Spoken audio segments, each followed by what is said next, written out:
A27 5G.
We also have our volume up and down rocker right here as well. It is not going to be spaced.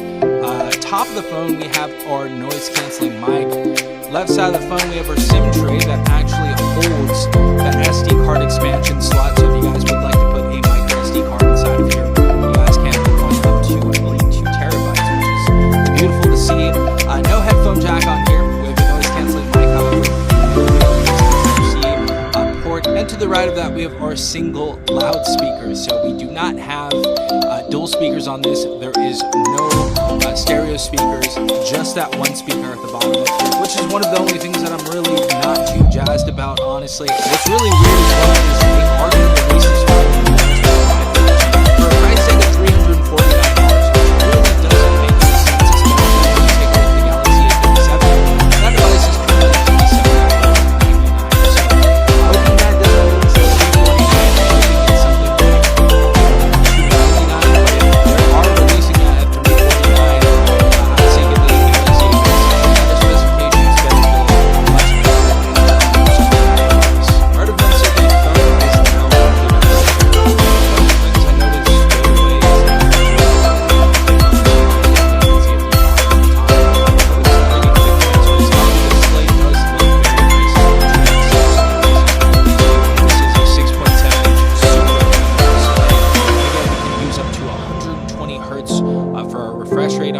also 385 ppi, Corning Gorilla Glass Victus Plus for that display right here as well.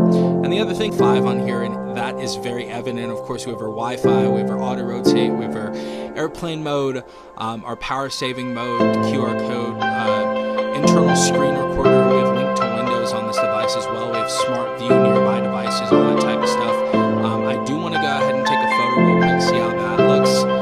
I have heard that this is a decent camera so far. It's nothing to write home about, but let's go and take a quick photo. Yeah, super punchy Samsung color is usually what you get on the lower end Samsung devices to mid-range devices. Doesn't look too bad whatsoever. Again, this is capable of recording at 4K 30 FPS as well, so pretty impressive stuff right there. Another cool stuff inside of here is we do have things like Object Eraser if you guys want to use that. So we do have intelligent features inside of here like AI Select if you guys want to go ahead and utilize those. But I do want to go ahead and take a look at the display in the video, and I do want to take a look at how this device sounds.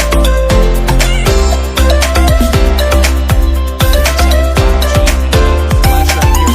Honestly, really think this phone is not too bad of a price. I would just say the price tag at $349 is really not competitive at all, especially when you're seeing the Galaxy A27 so closely priced at $379 and sale right now.